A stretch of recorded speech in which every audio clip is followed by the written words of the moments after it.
Hello, and thank you very much for inviting me to present the language-friendly school that I created with my colleague and friend, Ellen Rose Campbell, who is the president of the Ruto Foundation almost 2 years ago, and which is hosted by the Ruto Foundation.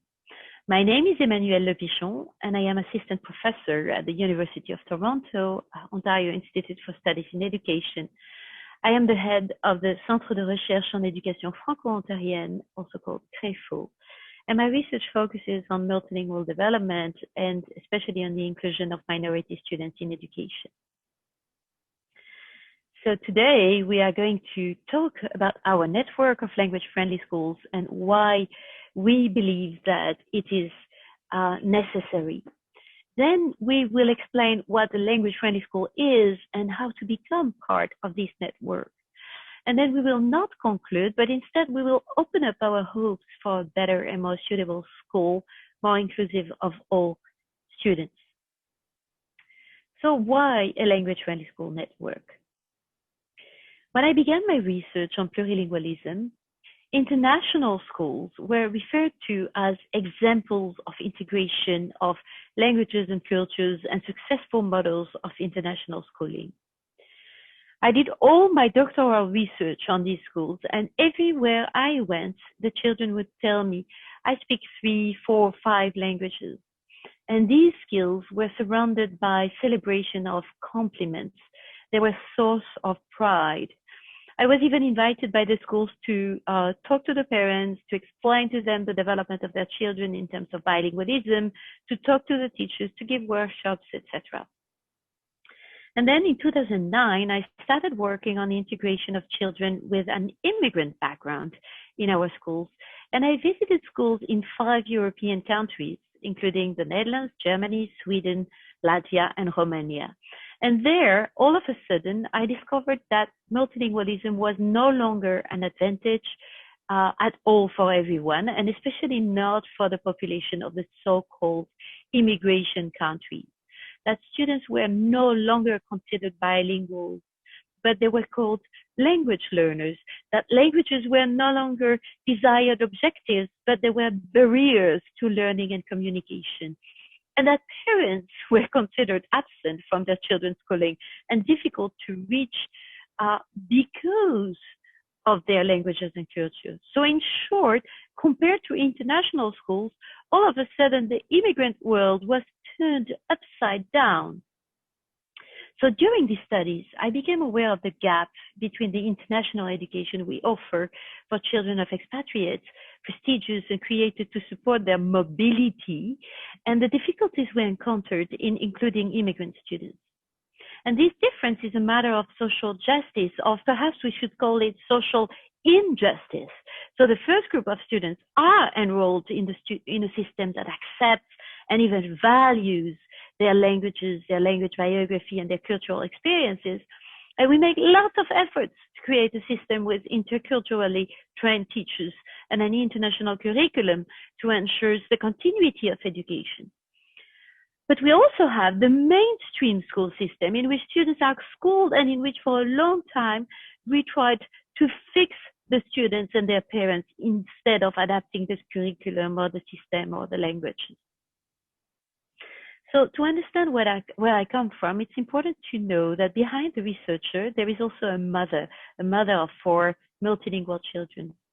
And this is a poem that one of my children wrote in 3 languages to talk about her identity. One day I was leaving school and the teacher of that child came to me, my 4th child, and asked me not to speak French anymore with my child on the school year. And the reason why is that the school wanted to encourage people to speak Dutch with each other. And they wanted them to socialize with the Dutch-speaking parents who couldn't speak their own languages. This made me very angry and made me understand the emotional strength of what is traditionally called the mother tongue. And I insist on the word. You can understand that I was shocked. So going back to mobility, it is important to understand that each phase of mobility involves a number of transitions from one country to another, from one school to another, from one school system to the other, from one curriculum to the other, from one level to the other, from one language to the other, from home to school, and we could continue for a long time. And when we arrive in a new context, of course, we need to learn that language and to adapt to the new language. But it seems to me that we very often forget how important language is to us. If you have traveled and had children, you will probably consider your language as a treasure. Language is a treasure that we pass on to our children, to our grandchildren perhaps, and that allows for a close communication and strong bonds. So languages, they are also tickets to adventure, the discovery of the world, and the possibility of an international career for our children. Because we are all ambitious for our children. Languages are the keys that open our minds to our stories and roots. They allow us to understand who we are, where we come from, and where we go to. So why are we afraid of languages? Not long ago, we thought the best way to learn a language was to be exclusively exposed to the school language. And language teaching focused almost exclusively on the linguistic system of the language to be learned. But by doing so, we ignored the connections between the students' existing languages and the school language. And over time, our understanding changed. In fact, it is important to realize that languages can be better taught in relation to one another, and that the development of additional languages depends in part on the level of proficiency that we have in the languages we already know. For instance, if you can read in your own language, you won't have to relearn to read. You will just have to transfer your reading skills to the new languages or to the new writing system. Or when you already understand a concept, let's say, for instance, the water cycle or the concept of condensation, the process of condensation, it becomes easier for you to infer the meaning of instruction in the school language and to learn the school of instruction. So imagine that you would be that child and that all of a sudden you would be in a new country with a new language.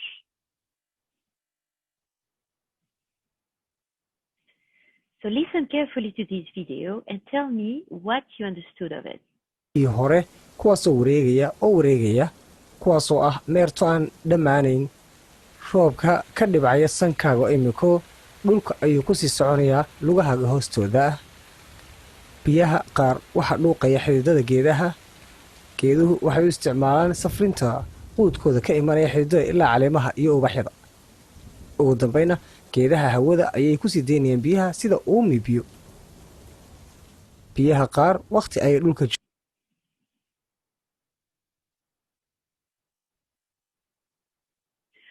So, of course, you did not understand the language, but because you understand the concept of condensation, you probably understood the context of it. So, this is exactly why newcomer students who enter the school system with strongly developed literacy skills and conceptual skills in their home languages often succeed well in catching up academically with the school language. And this is also the reason why it is so important to bridge the knowledge the students have in the different languages, and thereby to allow for a positive transfer of skills from one language to the other. A side effect of this is, of course, that each of these languages will be strengthened by the school instruction. So not only the school language, but all of these languages. In 2012, my friend and colleague Ellen Rose Campbell took me to Suriname, and she had started there a bilingual program with the indigenous people of the rainforest. And while traveling to different places, we discovered wonderful teachers who used inclusive strategies, especially with regard to languages. Yet they were often isolated, could feel lonely and vulnerable, and sometimes even in opposition to their hierarchy. So it was there and then that it became clear to us that we needed to create a network that brought together these teachers and that allowed them to flourish within a school that was focused on the same goals. So what is a language-friendly school? When we use language-friendly pedagogies, we first see all languages as resources to access academic content, learn new languages, or maintain and enrich existing knowledge in languages. And this includes, of course, the school language. But I would like to let Roberto Di Prospero, who is the principal of our friendly school here in Toronto, to talk about that for you.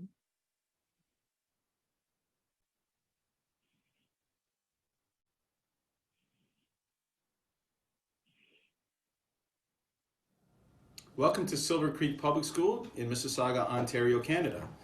We are always striving to be a language-friendly school for many reasons, one of them being our demographics.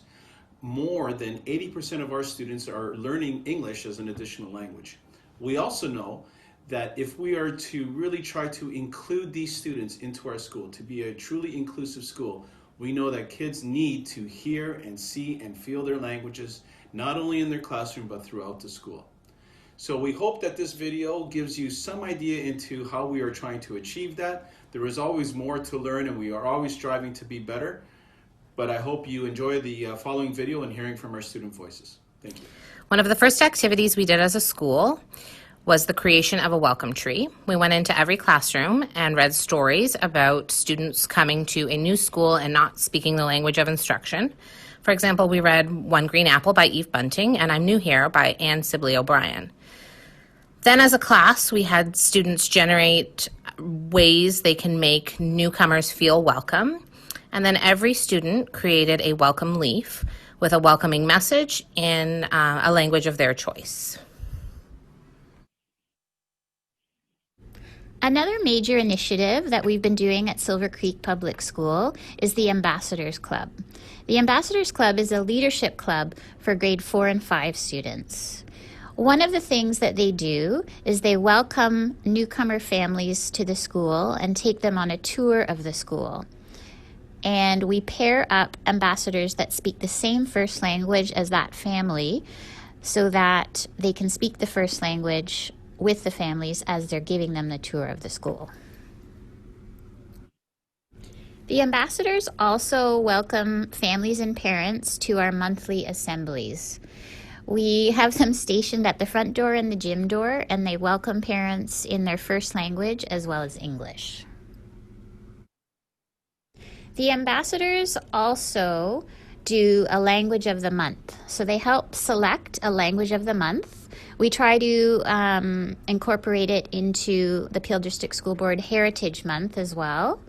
And they create a bulletin board for the language of the month with some interesting facts about the language and also different words in that language like numbers, the alphabet, hello, goodbye, thank you.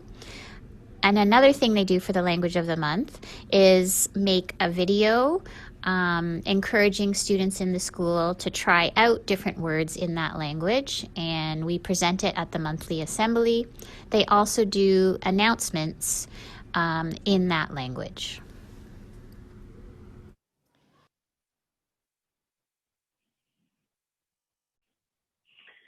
So what do we do when we welcome all languages?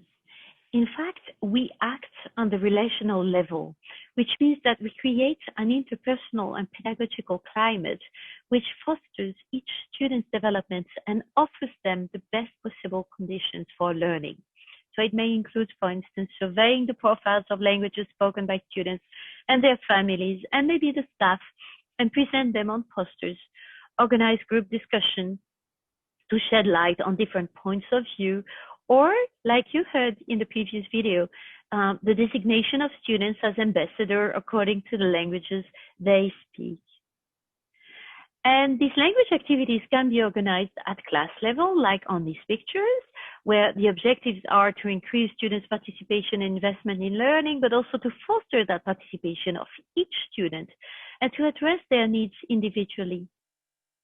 Within a language-friendly school, everyone welcomes and values all languages spoken by the students, parents, and staff, and all languages present in the classroom are valued and included in the teaching and learning process. And then you'll see results like you see here. I speak English, Turkish, Arabic, and French, and that is how the students defines how fabulously different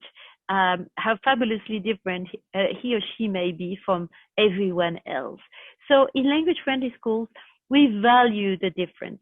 Why? Because language is part of who we are. If you reject language, if you reject the language the people speak, you in fact reject these people too. So rejecting the language implies telling the person you leave your language and culture at the entrance of the class and take it back when you leave. But if possible, please forget it as soon as possible. So it may be hard to believe, but unfortunately, punishments for speaking a language other than the language of the schools have been and still are so common in education. It goes without saying that we do not allow exclusion or bullying around languages, dialects, and accents either. We do not prohibit or discourage the use of languages at school. So within the language-friendly school, we also insist on the participation of the whole school team. So collaboration among teachers is essential to the successful implementation of the language-friendly school program at the school level, because this implementation extends beyond language classes. A school that has positive attitudes towards languages and that values all languages equally will be able to organize activities like this one that aim to build a cohesive school community, such as these peace activities. It is extremely important that teachers pay attention to their instruction from a language perspective, no matter which subject they are teaching. It can be math, biology, language, music, whatever, sport. For each language, physical education, they need to consider the linguistic background of their students. So do you notice in this activity how many languages the student knows and how proficient she or he is? The goal is really to use the students' knowledge and competences in these different languages as an asset in the classroom. They will then be able to differentiate between the students. Teachers will be able to value and build on the students' own language. So what do we do when we welcome all languages? We do not only act on the relational, but we also allow the students to access their full cognitive potential by facilitating the access to academic content. When a student does not understand a concept because of the languages, solving the problem in their own language with their own peers or their own parents or family will facilitate their access to understanding, to content knowledge, give them the opportunity to invest in learning.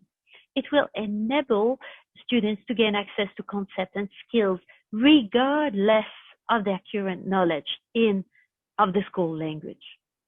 As students switch between content in their own and school language, their awareness of language and understanding of the academic context will increase, like, for instance, in the small operation that I put on the screen for you. So if you read that operation and I ask you, what do you think is the answer to this question?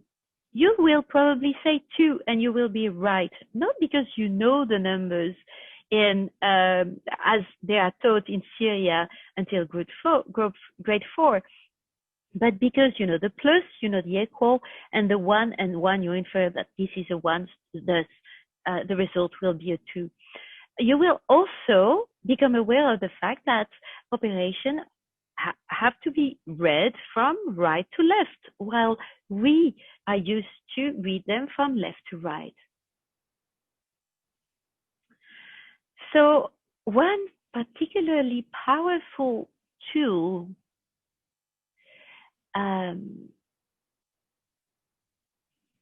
is to facilitate the integration of students into the educational and social environment by maximizing literacy engagements in the students' own languages.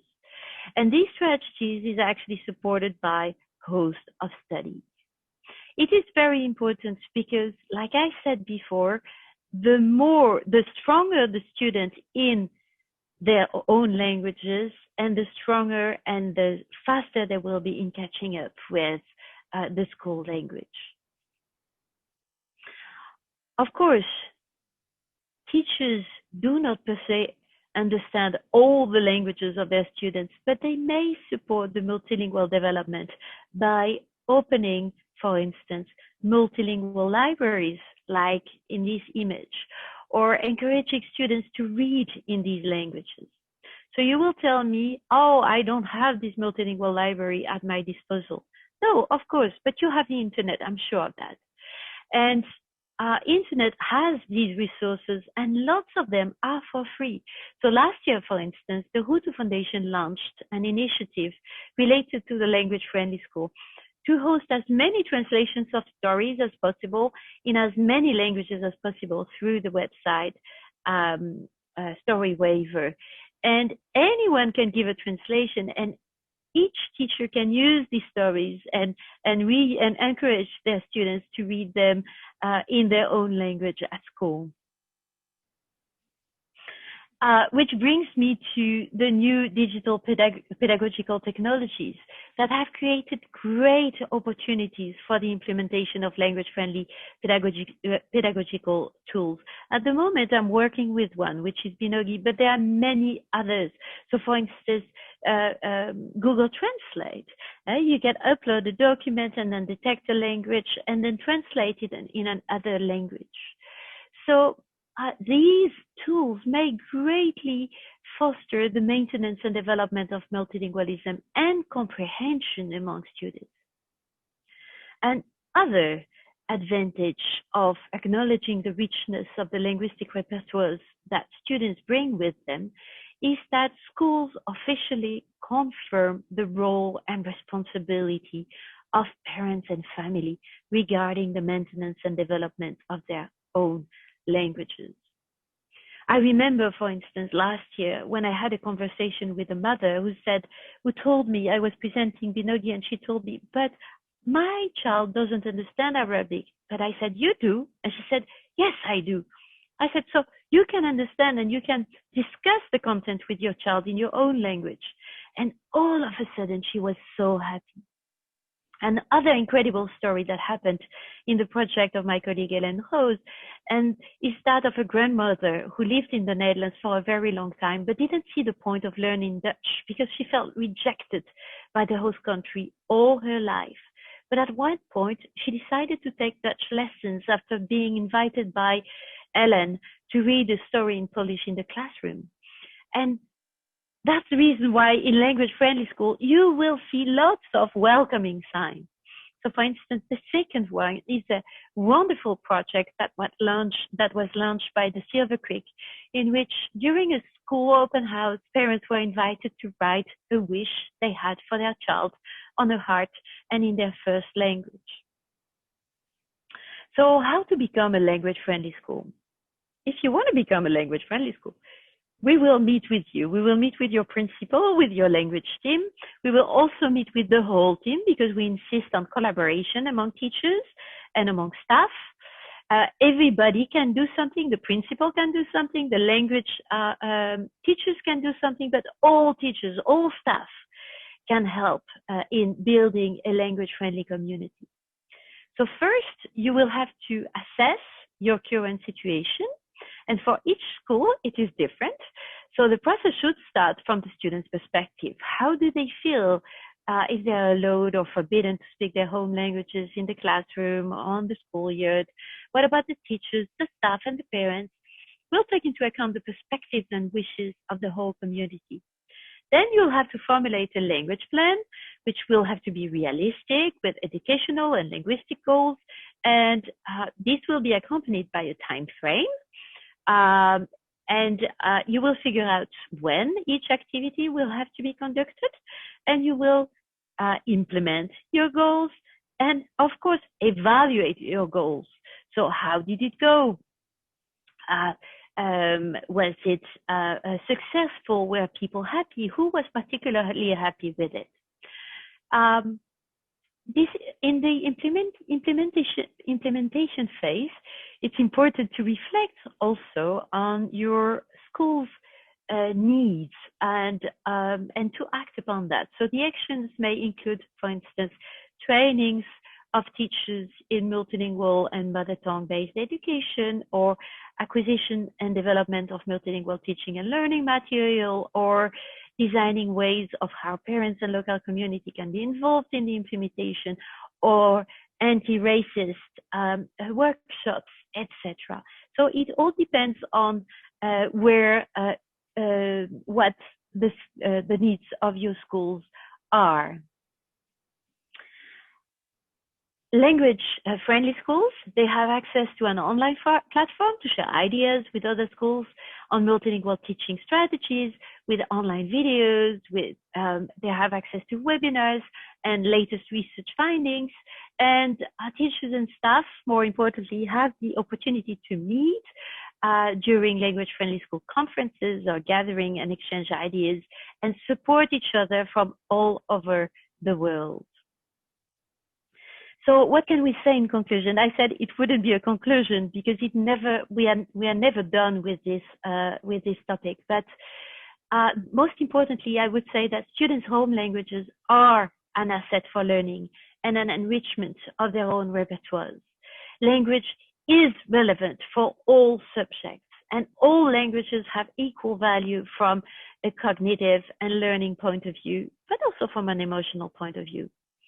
Existing competencies and talents need to be supported, and they do support the acquisition of competencies in the school language in particular, but in all other languages.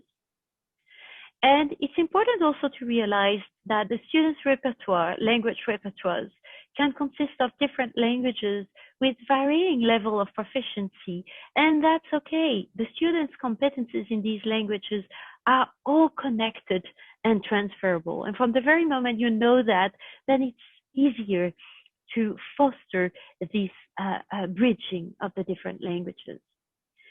So I would like to end up on what the principal of Silver Creek School in Canada said in one of our webinars. He said, the integration of students' languages into teaching and learning not only enriches programs, facilitates access to understanding, and gives students the opportunity to invest in learning, but also creates greater cohesion by including the students' linguistic and cultural background.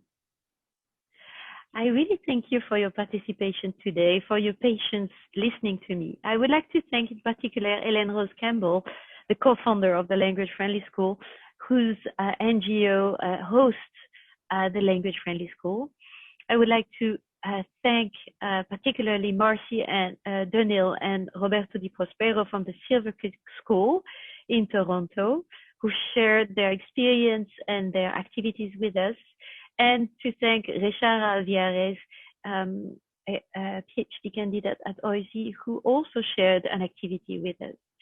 And of course, I would like to thank all students and parents and teachers and staff who share their experiences and knowledge with us, and you to have listened to me so passionately today. And I look forward to our discussions afterwards. Thank you very much.